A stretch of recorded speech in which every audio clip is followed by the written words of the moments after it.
Vamos a empezar a meditar en los relatos del Génesis, sobre todo en los relatos de la creación. Y como les he comentado antes, los relatos como las parábolas o las historias que no tienen en la Biblia, que no tienen una intención de ser crónica, que no tienen una intención de darnos datos exactos, por cuanto la Biblia o los textos sagrados de los hebreos están escritos para darle sentido a su vida en medio del caos, para que ellos puedan explicarse a sí mismos y explicarle a sus siguientes generaciones cómo ellos entendieron que Dios, que Yahvé, caminó con ellos.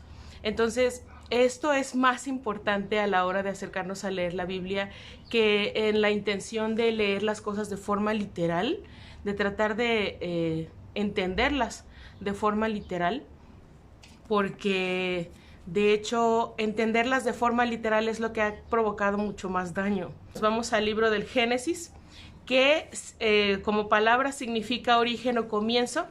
Tenemos como el primer libro en la Biblia. Recordemos que los textos bíblicos no están ordenados por orden cronológico. No es que se escribió primero un libro y después otro. Tienen un orden con otra intención. Entonces, tenemos este libro del Génesis, no necesariamente porque fue el primero que se escribió. Y hay que considerar que nadie estuvo allí en los tiempos que este relato pretende, en los tiempos del origen, del inicio, donde nadie existía, según vemos este relato. Entonces no estamos viendo un relato con detalles de crónica, con detalles perfectos. Estamos viendo un relato con símbolos. En el principio creó Dios los cielos y la tierra. No nos remonta a ese punto de origen. Wow. Nos lleva al exilio de Babilonia. Y el exilio de Babilonia que experimentaron los hebreos lo podemos ubicar por allá, por el año 600 antes de nuestra era. No es tan al principio que nace este libro.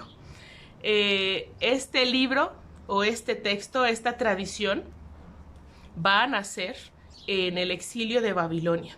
El exilio de Babilonia es una experiencia que vivieron los hebreos cuando su reino ya estaba dividido, y aprovechando esa fisura, hay una invasión, aunque ya había presencia egipcia y babilónica en el pueblo hebreo.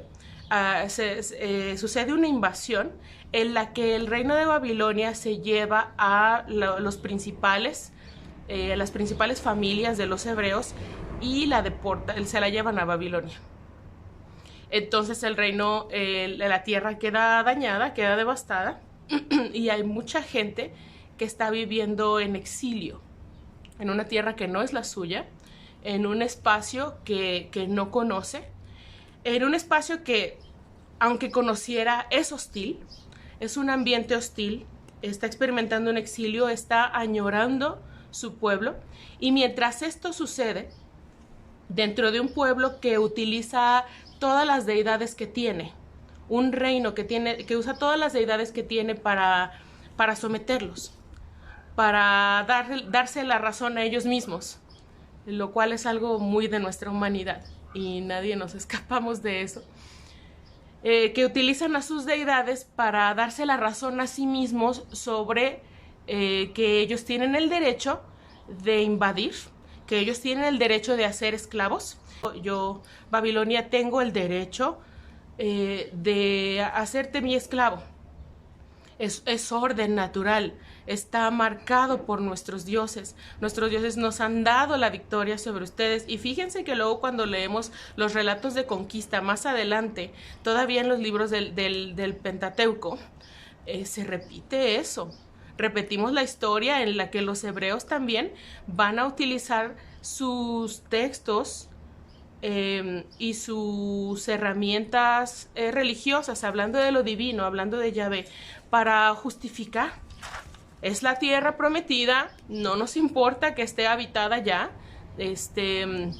Dios es un Dios de guerra, nos dará la victoria. Ustedes son pueblos inconversos que no creen en nuestro Dios.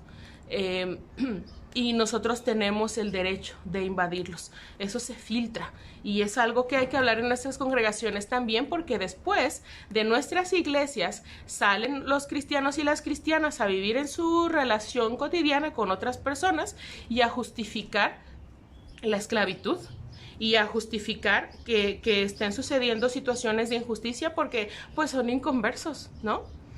Con la misma naturaleza con la que leemos esos textos y diciendo pues porque no servían a Yahvé, Yahvé los conquistó, Yahvé nos mandó a destruir sus tierras, a invadirlas, uno de los relatos de guerra incluso señala no dejen vivos a estos y a estos y a estos, y hace una lista de gente y de seres vivos vulnerables. Es una cosa tremenda. Entonces, y seguimos en Génesis, entonces en este asunto es muy importante que consideremos cómo estamos abordando los textos del Pentateuco, los textos donde los hebreos tratan de establecer su identidad, porque sí, desde que estamos en el Génesis, no es un relato en el que alguien estuvo allí y escribió lo que estaba viendo, en Génesis 1, 2, 3, etc. Estamos viendo este relato como nacido en el exilio, principalmente en el exilio babilónico, en el que el pueblo hebreo se ve rodeado de gente que lo oprime, justificándose en sus divinidades. Y hay tantos dioses para todo. Y entonces el pueblo hebreo trata de establecer una fe monoteísta, un solo Dios, pero no solamente monoteísta, es una fe monista, y lo vamos a ver más adelante para Génesis 3 cuando logremos llegar para allá. Por ahora estamos en Génesis 1:1 apenas. En el principio creó Dios los cielos y la tierra, en el comienzo de todo. Imagínese como un hebreo, una hebrea, rodeada de esa cultura babilónica, que basándose en la autoridad que se dan a sí mismos, diciendo nuestros dioses nos dan esa autoridad, te oprimen. Y tú miras alrededor y tú extrañas tu tierra, extrañas a tu gente, extrañas tus tradiciones, extrañas, bueno, todo. Cuando una persona está en esa situación, experimenta un temblor en su identidad. Y no necesitamos estar en una situación de exilio de esta naturaleza para que nuestra identidad tiemble.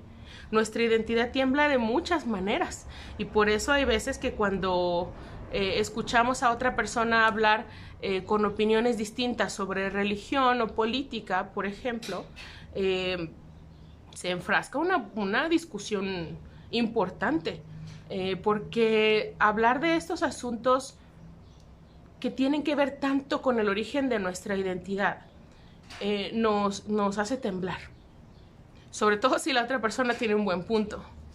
Entonces es importante considerar que el pueblo está experimentando una situación de exilio, y aunque quizá tú no estés en esclavitud ni fuera de tu país, o quizás sí, incluso aunque las cosas se dan por tu propia voluntad, te vas de intercambio, te mudas a otro país por trabajo, encuentras una mejor opción para la familia en otro país o en otra ciudad, pero cuando sucede sobre todo en otro país, que es más notorio el cambio, aun cuando es por voluntad, la persona puede experimentar un temblor en su identidad y necesita fortalecerla.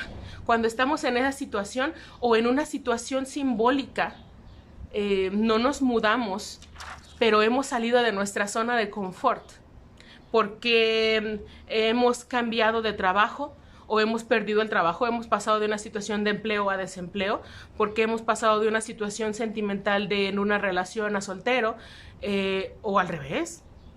También empezar una relación o empezar un trabajo, empezar cosas nuevas, también eso provoca un caos y un temblor en nuestras rutinas, y cuando toca nuestro ser, cuando es algo que implica más que solamente rutinas, puede mover nuestra identidad. Las personas nuestros jóvenes, nuestra juventud en las congregaciones empiezan su experiencia de la universidad y surgen muchas dudas respecto de la Biblia, respecto de la fe y de cómo estamos llevando nuestras tradiciones. Y es algo muy enriquecedor para hablar, para dejarles hablar, porque tienen mucho que aportar, porque sus preguntas, incluso las que puedan ser más fuertes o las que pudieran parecer agresivas, con un acercamiento agresivo, en realidad hay que tomarlas como una pregunta que se hace con tanta intención porque tiene que ver con su identidad. Y la congregación no debemos, quienes enseñamos en la congregación y quienes pertenecemos no debemos tampoco sentir el sacudir de nuestra propia identidad, sino darles espacio a hacer preguntas para que nosotros también podamos hacernos preguntas sobre lo que ya dimos por sentado, sobre lo que incluso ni siquiera sabemos tampoco, pero nos enseñaron y otras generaciones sabían por qué creían o por qué decían de esa manera y nosotros no, y solo lo aprendimos, lo asumimos y no nos hicimos preguntas, y nuestra juventud se hace estas preguntas y hay que escucharlas. Entonces, este pueblo, estando en el exilio de Babilonia, se hace sus propias preguntas, siente su identidad tan tambaleada por el lugar en el que se encuentran, por lo que les enseñaron sus ancestros y sobre lo que están aprendiendo de la influencia babilónica, y no de buena manera, porque no es que están yendo a la escuela por intercambio en Babilonia, se les está bombardeando con la información de así se hacen las cosas aquí, incluido que tú me obedezcas, todo lo que tenga que ver con tambalear la identidad. Entonces, y viendo la hora, entonces todo esto para nosotros poder apenas entrar a Génesis 1:1, porque nos encontramos en una situación de invasión de una identidad que está sufriendo y que está dudando y que necesita fortalecerse, porque como no puedo ser libre por fuera, como soy esclavo por fuera, necesito ser libre por dentro. Mi identidad debe poder estar firme, si no de esta, no vamos a salir. Y como necesito ser libre dentro, debo empezar por mi identidad. Mi identidad tiene que poder estar fuerte. Y entonces, estando en esa situación de exilio, con toda esa información y toda esa violencia que les rodea y toda esa dificultad de identidad, es que dentro del exilio surge esa fuerza desde dentro y dice, pero en el principio creó Dios los cielos y la tierra. Y la tierra no tenía entonces ninguna forma. Todo era un mar profundo cubierto de oscuridad, y el Espíritu de Dios se movía sobre el agua. Entonces Dios dijo que haya luz, y hubo luz. Al ver Dios que la luz era buena, la separó de la oscuridad y la llamó día, y a la oscuridad Él la llamó noche. De este modo se completó el primer día. Después Dios dijo que haya una bóveda que separe las aguas para que éstas queden separadas, y así fue. Dios hizo una bóveda que separó las aguas, etc. Conocemos bien este relato de la creación, en donde dice un día, el segundo día, el tercer día, el cuarto día, el quinto día, etc. Fíjese qué cosa tan maravillosa, que habiendo establecido esta situación de exilio, la gente con una crisis de identidad en la que se les dice, nuestro Dios dice que tú nos sirvas, nuestro Dios dice que estás a nuestros pies, nuestra diosa dice que podemos asumir tu libertad, nuestra otra diosa dice que hagamos este ritual, involúcrate de esta o de aquella manera. Y los hebreos entonces, en esa luz interior, en esa necesidad que a todos nos surge en cualquier momento de crisis en donde se tambalea nuestra identidad, tu identidad política, tu identidad cultural, tu identidad como hombre, como mujer, como el género que te identifiques, tu identidad como mexicana, mexicano. Aquí en el país nos peleamos un montón entre estados.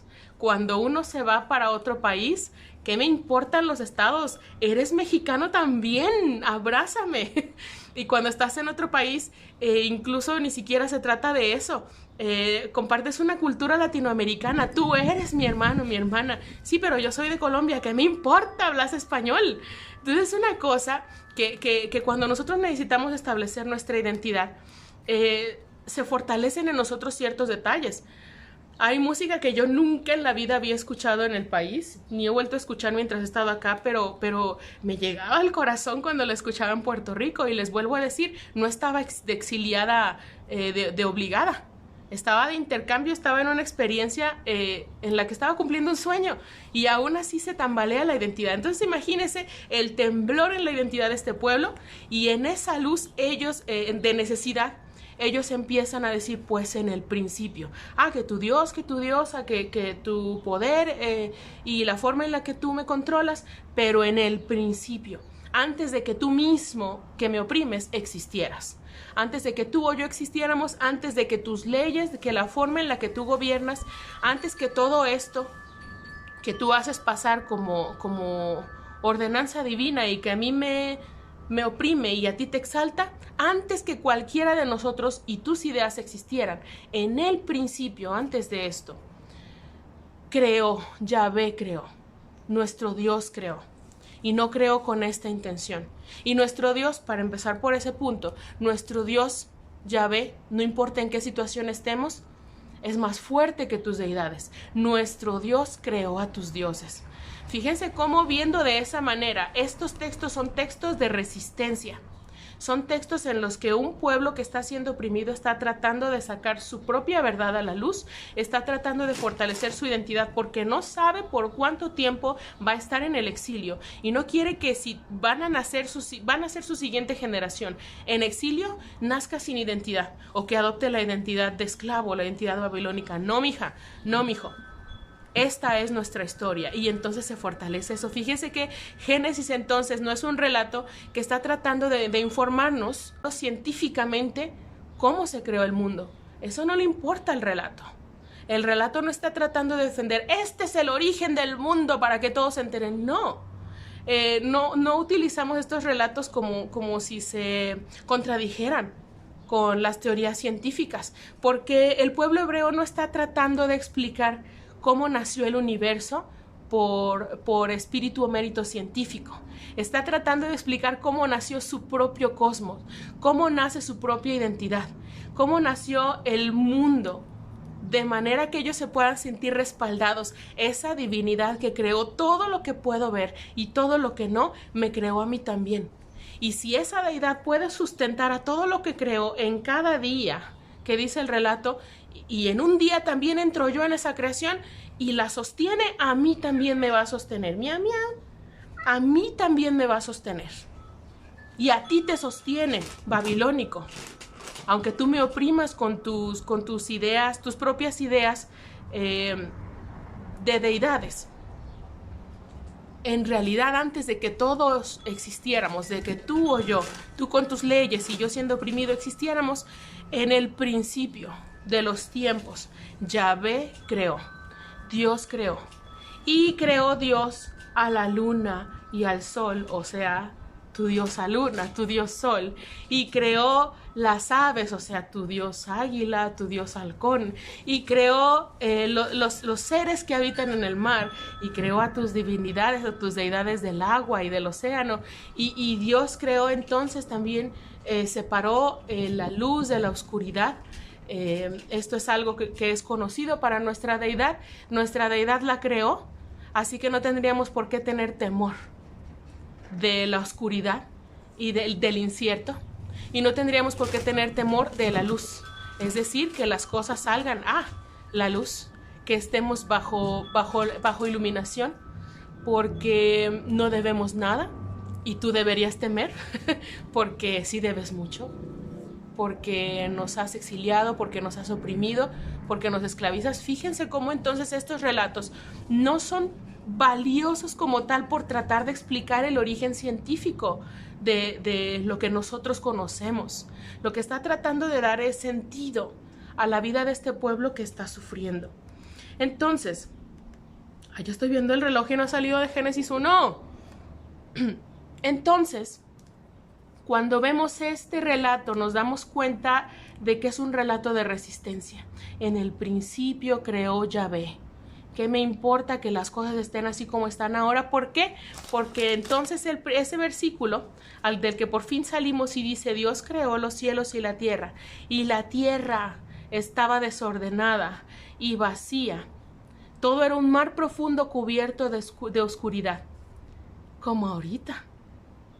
Cuando ellos cuentan este relato, cuando crean este relato y cuando este relato nos sigue hablando, porque aunque no estemos en exilio, puede que estemos en crisis. Bueno, nuestro país evidentemente, el mundo evidentemente está en crisis y hay muchas cosas que nos dan miedo, pero luego aparte de eso, porque eso pareciera solo la cerecita en el pastel. Ya antes estábamos en crisis, cada quien nombre su propia crisis. Como ya lo había mencionado hace rato, quizás su crisis tiene nombre de empleo o desempleo, inicio, terminación de una relación, inicio, término de un proyecto, pausa abrupta de cosas que consideramos o que eran básicas y que no hemos podido continuar, el temor de encontrarnos frente a las personas que se aprovechan de la vulnerabilidad o de la fragilidad en la que uno se encuentra en situación emocional, en situación económica, que alguien nos ve la cara o no, y adornar todo esto envuelto en una mezcla en la que no identificamos qué es agua, qué es tierra, qué es luz, qué es oscuridad. Es una mezcla de caos que nos hace temblar. Pero cada quien puede nombrar su propia crisis. Y como este relato no es un asunto científico y lo que le importa es fortalecer la identidad, todos cabemos en el relato. Como no está hablando literalmente del cosmos, que está hablando de nuestro interior, de nuestra identidad, todas y todos cabemos y podemos darle algún nombre a ese todo era un mar profundo cubierto de oscuridad. Y el Espíritu de Dios se movía sobre la haz de las aguas. Nada más sin salirnos de estos dos versículos. Estamos hablando de unas pequeñas frases que son tan poderosas en cuestión de resistencia frente al caos, resistencia frente a la opresión, resistencia frente al exilio. En solo esos dos versículos. Y todas y todos cabemos con nuestro propio caos, en esa mezcla rara que no se puede identificar. La tierra estaba oscura y vacía. Ya ve cómo ni siquiera tenemos que tratar de meter a los dinosaurios y su era en este relato, no importa. Ellos no están tratando de explicar de manera cronológica esto. Lo que importa es que estoy en crisis, estoy en caos. Mira, si mi vida es un jardín, si mi vida es un mundo, si cada cabeza es un mundo, mi mundo está desordenado y vacío. No sé por dónde empezar, no sé cómo terminar esto, no sé de qué manera ordenar estas ideas. Mi madeja de hilos está toda enmarañada. Mi tierra está desordenada y vacía. Se siente vacía, se siente desordenada, está en caos. Mi mente está hecha un nudo. Y eso es algo que experimentamos constantemente. Y ahí nos encontramos en el origen. Cuando estamos en caos, en una crisis tan dañina, o una crisis en la que nosotros somos tan dañinos. A veces la situación ni lo es, pero nosotros no hemos aprendido a convivir de manera respetuosa y tierna con nosotras, con nosotros mismos, y en una situación de caos, lo primero que hacemos, ay, pero es que soy tan tonta, pero es que sí debí saberlo, si es que no estoy listo, no estoy preparado, no tengo todas las herramientas, debí saber que yo no merecía esto, que era demasiado bueno para ser verdad. Fíjese, el caos es una situación natural, como el hecho de que se levante y despierte un volcán, o de que haya un huracán, es algo natural. Es algo que sucede en nuestro planeta y que se agrava con la manera en la que lo hemos tratado, pero no hemos llegado a Génesis 3. El asunto crítico viene cuando había un pueblo establecido ahí donde hubo un huracán o donde hubo un volcán. Entonces el asunto es que hay una situación que es natural que le suceda a la humanidad, a nuestra humanidad, y nosotros la volvemos aún más caótica en nuestra mente o por la manera en la que nosotros nos tratamos. De tratarnos con más ternura, de tratarnos con más paciencia, quizá podamos alcanzar a vislumbrar Pero aún si no alcanzáramos a vislumbrar esos destellos de luz, porque ahí está mezclado todo. Eso no es solamente oscuridad y desolación. Ahí está mezclado todo. Si leemos en el relato es que Dios se paró, pero ahí también había luz. Nada más que está todo mezclado y con la manera en la que estamos viendo la situación y en crisis y ansiedad no alcanzamos a ver todos los elementos que hay. En esa crisis hay elementos positivos, hay elementos que dañan, hay elementos que podemos apropiarnos y algunos que tenemos que dejar ir y no tocar. Pero hay que tratar de identificarlos. Pero aún que estuviéramos en una situación en la que no logramos identificar ¿dónde está la puntita de toda esa maraña de hilos? ¿Por dónde empiezo a desenmarañar? El espíritu, dice el relato, el espíritu se movía, el espíritu de Dios se movía sobre la faz de esas aguas. Estaba todo mezclado, pero no tengas temor, porque incluso aunque tú no entiendas para dónde o cómo o cuándo, hay un espíritu con una ciencia, una sabiduría, una paciencia, un cuidado y una ternura y un poder mucho más grandes que el tuyo, que estás tan limitado, tan limitada. Y no porque seas un inútil, sino porque estás en medio del huracán, estás en medio de esa mixtura. No vas a poder entenderlo, estás dentro de esa situación. Y si a alguien más le estuviera pasando, seguro podrías darle una opinión muy acertada, pero lo estás viviendo tú no alcanzas a verlo. Y necesitas gente alrededor tuyo. Y necesitas la voz de Dios que todavía habla hoy a través de la naturaleza y de otras personas y de nuestra propia conciencia, de esa habilidad que puso dentro de nosotros para vislumbrar la luz y que no alcanzamos a comprenderla. Y todo eso para saber, incluso aunque estuvieras en un punto en el que no alcanzas a identificar nada, en el que no puedes darte nada de ánimo y en el que no logras comprender de qué manera empezar y terminar con esto, o terminar con esto, el Espíritu de Dios se mueve sobre la haz de las aguas. No estás sola en tu crisis, no estás solo en tu situación. El Espíritu de Dios se mueve sobre sí, pero pues, y también cómo me voy a presentar delante de Dios con esta crisis existencial, con esta situación que seguramente me ha venido por falta de fe, por falta de oración, porque no he sido buen cristiano, porque no he sido una buena persona. El Espíritu de Dios se mueve sobre la haz de las aguas de una manera, fíjense cómo moverse sobre la haz de las aguas, y podemos imaginarlo, imagínenselo, planeando. Ni siquiera haciendo ruido con alas ni nada, solamente como flotando, moviéndose, conociéndolo todo. De manera que allí se mueve.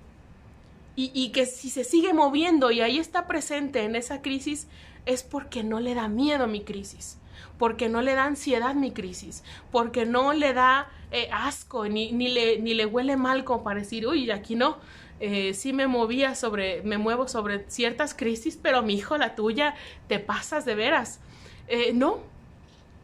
De esta manera, fíjese cómo con este relato de resistencia, los hebreos dicen, y no importa qué tan caótica está la situación, para decirse a ellos mismos hasta que se lo puedan creer, y para decírselo a sus futuras generaciones, no importa qué tan difícil esto se vea. No importa qué tan crítico, no importa que tú no le veas solución de momento, no importa que se te haya salido de las manos y que no sepas cómo solucionarlo tú, el Espíritu de Dios se mueve sobre la haz de las aguas. Y si ese espíritu, dicen ellos en su relato de resistencia, si ese espíritu fue capaz de moverse sobre ese caos sin huir asustado o disgustado o con cara de asco, y fue capaz de moverse sobre el caos de un cosmos en total desorden y oscuridad, se puede mover sobre mi propio caos. Esto no es nada comparado con el caos que ha enfrentado el Espíritu de Dios, y lo ha enfrentado planeando, flotando sobre las de las aguas. Claro que puede moverse sobre mi propio caos. Fíjese qué relato de resistencia está expresando el hebreo a través de esta situación. Hasta aquí podemos llegar, hasta Génesis capítulo 1, versículos 1 y 2. Aunque sí leí sobre este asunto de que Dios creó esto y Dios creó aquello, nos hemos enfocado en Génesis 1, 1 y 2, en el principio. Así como el hebreo, el babilónico, el hebreo, estaban en una situación de exilio en Babilonia. Y ve cómo está hasta el cuello o más allá.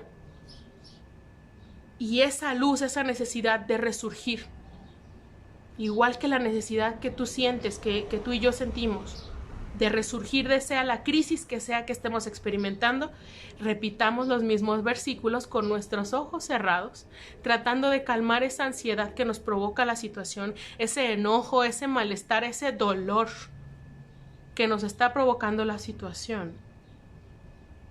Y cierro los ojos y digo, sé que estoy en esta crisis laboral, romántica, emocional, de salud, familiar. Estoy en esta crisis. Pero en el principio, mucho más antes de que esto surgiera, mucho más antes de que yo misma naciera, mucho antes de cualquier problema que yo haya enfrentado y que incluso mi época, mi generación, mi país haya enfrentado, mucho más antes de eso, en el principio Dios creó. Antes de mi caos hubo creación. Hubo una mano que fue capaz de moldear, una voz que fue capaz de decir y que se hacía lo que decía, lo que la voz decía. Una voz que provoca, que suceda lo que expresa. Porque yo puedo decir ahora que se haga la lluvia y aquí podemos esperar sentados, porque mi voz no provoca lo que dice. Pero estamos entonces, yo cierro otra vez, mi voz no provoca lo que dice, yo ya quiero que esto no me duela. No. Ya quiero que esta enfermedad se transforme. Y nada pasa. Ok, ya quiero no seguir pensando en esta persona. Ya quiero que esto se solucione. Ya tengo un trabajo en 3, 2, 1. Y no pasa. Pero en el principio, mucho más allá de eso, hay una voz que lo que dice sí sucede. Y entonces Dios dijo, hágase la luz, y se hizo la luz. Y dijo Dios que haya aves en el cielo y haya peces en el mar. Y entonces los hubo. Fíjense cómo este relato está tratando de dar esperanza en el exilio y de decir, tu voz no hace que las cosas cambien, pero hay una voz que sí. Y esa voz nos ha creado a todos. Decir en el principio creó Dios. También está hablando de el origen de todo no es que haya caos. El origen de todo es que hay una mano creadora. Esto no debería ser así. Y si tus dioses te dan carta abierta para que haya violencia y agresión, nuestro Dios para lo que abrió su boca no fue para expresar que esclavizara, que agrediera, que destruyera. Por eso después tiene disonancia con el hecho de que leamos en otros libros del Pentateuco y Dios los mandó a guerra y les dijo destruyan y tomen y agarren este botín y tal. Se contrapone. Pero bueno, no vamos a irnos hasta allá, seguimos en Génesis 1 y yo tenía mis ojos cerrados y aunque mi caos sea tan grande, nunca será tan grande como el caos del origen del cosmos, del origen en donde yo no conozco, que yo no sé, donde yo no estuve.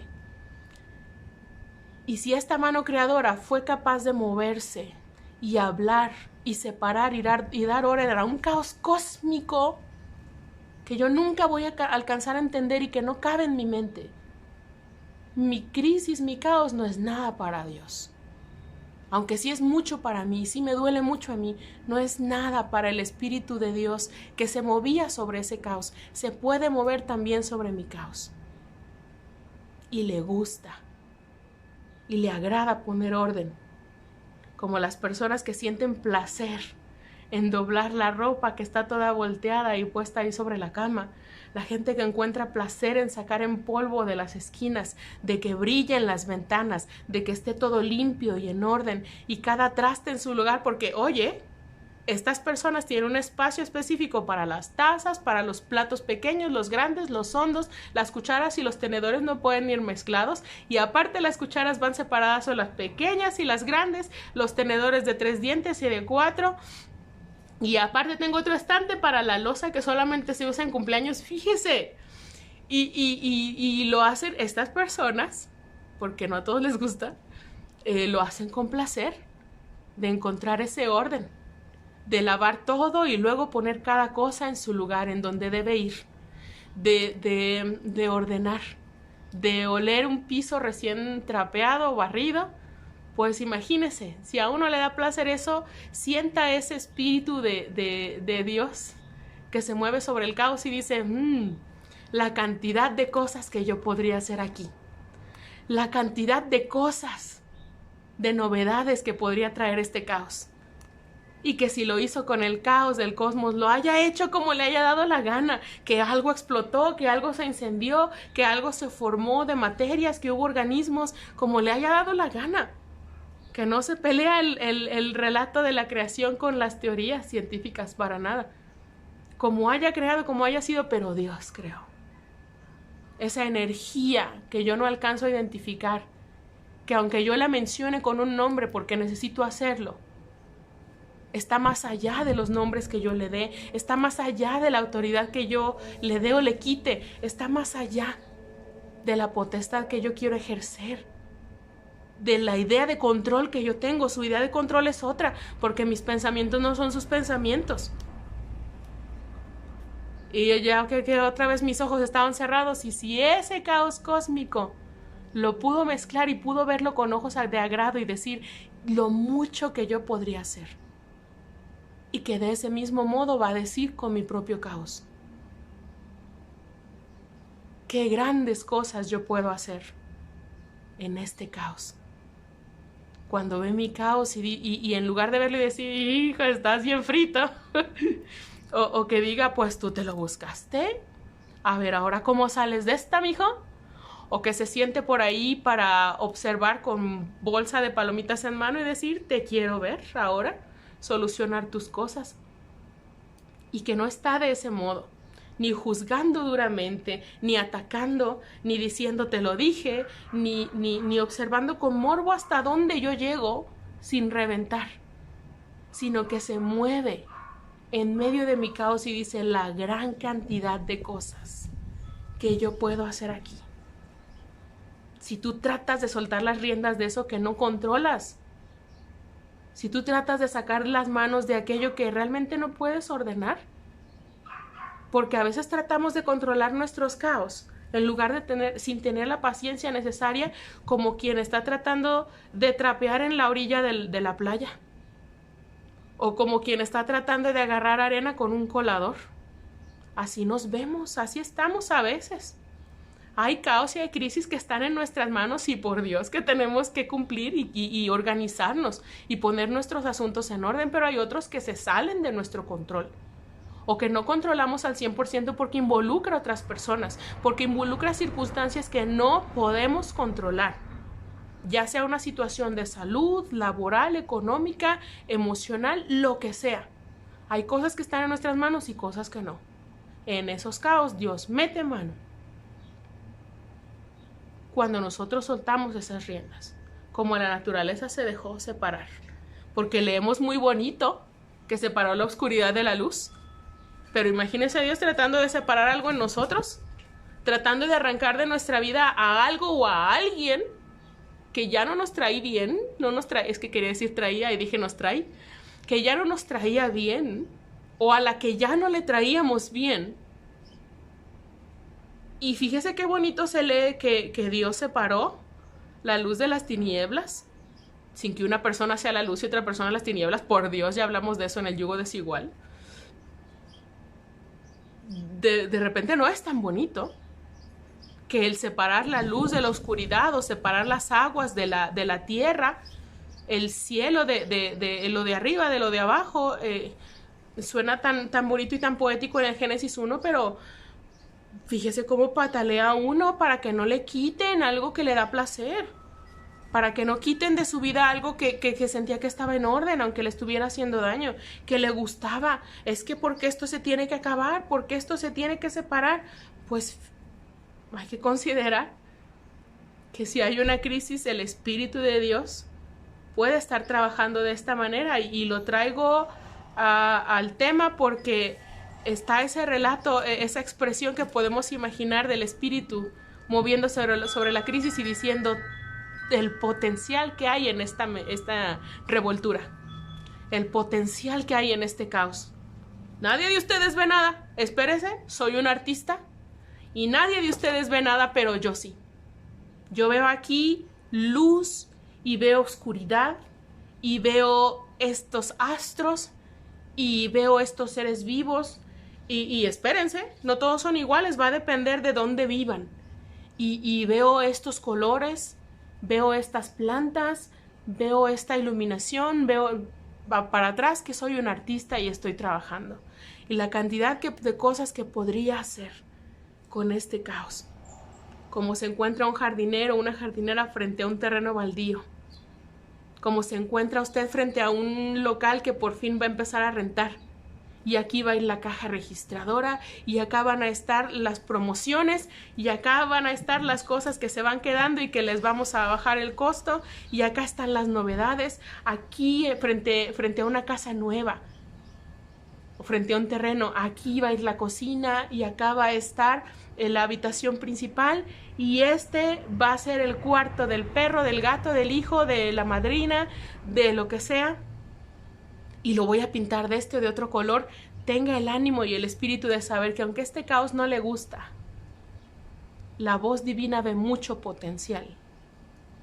Si solo yo soltara lo que tanto aprieto con mis manos, si solo yo soltara lo que creo que es la poca cordura o el poco control o el poco orden que me queda en esta situación, si solo yo soltara ese estatus, si solo yo soltara a esa persona, si solo yo soltara para que el espíritu se pueda mover con calma y con ánimo y con esa mente creativa y artística que dice todo lo que yo puedo hacer aquí, apenas pronuncie palabra. Génesis 1, versículos 1 y 2. En el comienzo de todo, Dios creó el cielo y la tierra. La tierra no tenía entonces ninguna forma. Todo era un mar profundo cubierto de oscuridad, y el Espíritu de Dios se movía sobre el agua. Voy a escribir esos versículos y los voy a pegar en el refri o a un lado de la cama porque siento que necesito tener esos versículos a la mano, separados frase por frase, para poder meditar en ello en medio de mi propio caos. Si alguna idea, alguna pregunta o lo que sea surgió a partir de esta meditación, por favor escríbanlo, manden un mensaje, saben que los respondo y hacemos conversaciones interesantes para ver qué es lo que hay que aclarar, ya sea el mensaje o que se añada a la siguiente meditación. No salimos de los primeros 2 versículos, vamos a ver cómo continuamos, pero de una vez les voy a dejar un reto o una tarea. Hay que leer Génesis 1 y 2 e identificar los 2 relatos o las 2 versiones. Hay 2 relatos de la creación, no hay uno solo. Traten de identificarlo, uno es más largo y otro es más corto. Traten de identificar dónde están los 2 relatos de la creación en Génesis capítulo 1 y 2. Con mucho ánimo y buen espíritu nos seguimos mandando buenos deseos, seguimos orando unos y unas por otros y continuamos con los relatos de creación del Génesis para después llegar a Génesis 3 con la caída o el árbol del bien y del mal o Adán y Eva, etc.